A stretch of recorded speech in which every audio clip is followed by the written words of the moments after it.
ایک چھوٹا سا پیارا گاؤں تھا جس کے کنارے گہرا اور ہرا بھرا جنگل تھا۔ اسی گاؤں میں رہتا تھا کریم، ایک نہایت ہی سیدھا سادہ محنتی شکاری۔ اس کا ایک چھوٹا سا خنجر تھا اور ایک پرانا کمند۔ روز وہ جنگل جاتا اور چھوٹے موٹے جانور پکڑ کر لاتا، جس سے اس کے گھر کا چولہا جل جاتا۔ کریم کا گاؤں زیادہ بڑا نہیں تھا، لیکن وہاں کی ہوا میں ایک الگ ہی مٹھاس تھی۔ گھر مٹی کا تھا لیکن دل سونا۔ کریم کی ماں اماں جان لمبے عرصے سے بیمار تھیں۔ ان کی سانسیں جیسے ہر دن ہلکی پڑتی جا رہی تھیں۔ اس کی آنکھوں کے نیچے کے کالے داغ اس بات کے گواہ تھے کہ وہ ہر رات جاگتا تھا، ماں کی درد بھری کھانسی کے ساتھ۔ اس کی زندگی میں کوئی شکوہ نہیں تھا، صرف ایک خواہش تھی، کاش ماں ٹھیک ہو جائے۔ آج کا دن کریم کے لیے کوئی عام دن نہیں تھا۔ صبح سے ہی اس کے دل میں ایک بے چینی تھی، جیسے کوئی اندر سے پکار رہا ہو۔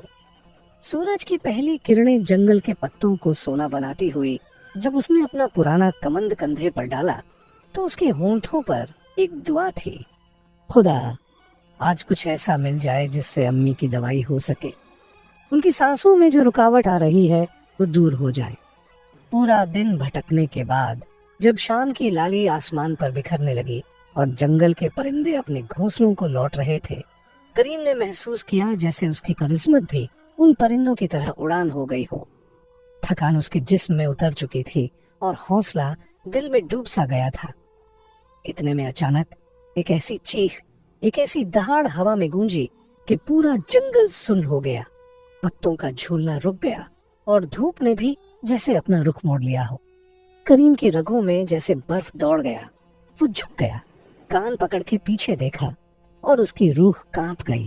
وہاں ایک شیر تھا، لیکن وہ شیر کسی داستان کا بادشاہ نہیں لگ رہا تھا۔ اس کے پونچھ کے نیچے ایک بڑا پتھر دبا تھا اور پورا جسم خون سے لت پت۔ اس کی سانسیں تیز تھیں لیکن طاقت ٹوٹ چکی تھی۔ پھر بھی اس کی آنکھوں میں وہی جذبہ، وہی شکار کرنے والی شدت۔ شیر نے گراتے ہوئے کہا، آیا ہے موت کا تماشا دیکھنے؟ چل ہٹ یہاں سے انسان، میں ابھی تک زندہ ہوں، تیری ایک پل کی بھی دیر نہیں لگا سکتا۔ اگر ذرا سا بھی قریب آیا تو میں تیری ہڈیاں چور چور کر دوں۔ کریم نے اس شیر کے لفظوں میں درد سے زیادہ بے زبان غصہ محسوس کیا۔ یہ وہ غصہ تھا جو کسی مجبوری کا بچا ہوا حصہ ہوتا ہے۔ کریم نے اپنے جسم کے اندر کے ڈر کو دبایا اور شیر کے سامنے ایک قدم آگے بڑھا دیا۔ اس نے نرمی سے کہا، جناب شیر، میں کوئی تماشا دیکھنے نہیں آیا، نہ میرے پاس اتنی ہمت ہے کہ آپ سے لڑائی کروں۔ میں تو صرف ایک غریب شکاری ہوں، پر آپ کی حالت دیکھ کر میری ماں یاد آ گئی، وہ بھی پلنگ پر بے سہارا پڑی ہے۔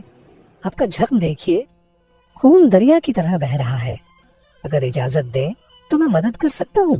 شیر نے آنکھوں کے غصے کو تھوڑا سنبھالا، اس کا شانہ کانپ رہا تھا، زخم سے خون تو بہہ ہی رہا تھا، لیکن درد کا تو کوئی حساب نہیں۔ اس نے دھیرے سے کہا، اے انسان، میں اپنے بچے کو بچانے گیا تھا، وہ اندھیری کھائی میں گر گیا تھا، اسے نکالا پر پتھر میرے اوپر گر گیا، پونچھ ٹوٹ گئی ہے اور میرا بیٹا وہاں درد میں ہے، اکیلا۔ کیا تو سمجھ سکتا ہے ایک باپ کا درد؟ کریم کا دل پھٹ گیا۔ اس نے ترنت اپنا خنجر نکالا، وہی پرانا جس میں رنگین یادیں بسی تھیں۔ اس نے پتھر پر وار کرنا شروع کیا۔ ہر وار کے ساتھ اس کے ہاتھوں میں چوٹ لگتی، چنگاریاں نکلتی، خون اس کے انگلیوں سے ٹپکتا، لیکن اس کا حوصلہ نہیں ٹوٹا۔ آخر پتھر ٹوٹ گیا۔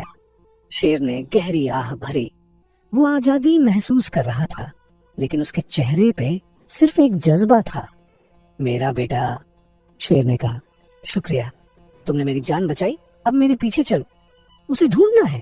جب وہ دونوں اس اندھیری کھائی میں پہنچے تو کریم کی سانس رک گئی۔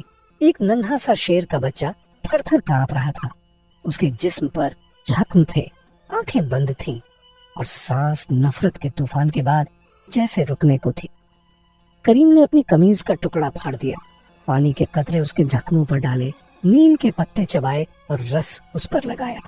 ہر کام وہ اس طرح کر رہا تھا جیسے اپنی ماں کے لیے دعا مانگ رہا ہو۔ کچھ وقت بعد بچہ ہلنے لگا، اس نے آنکھیں کھولیں۔